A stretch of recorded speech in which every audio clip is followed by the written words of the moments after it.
Да, шкафваш и това е. Смисъл нещо печка духалка, има радиатор, работа. Но мисълта ми е става примерно, ако решиш да такова, искам да е сериозно.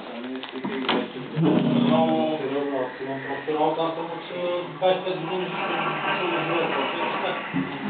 това ви казвам, тръгнах с една жена живея, просто майка и не става, възрастна човека, вие не знам как живеете. Идеално, може да различни там, имаше някакво обстоятелство, тази жена си семейния живот, как иска се живота. Тя ви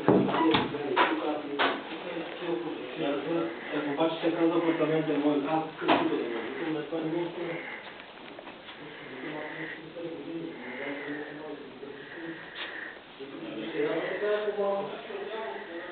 Това е, защото аз се искам да давам пенсии, аз да давам работи делта, той да не се работа, но да става на някакво пусна, беше много хубав, топъл, лизен. Как се минал беше?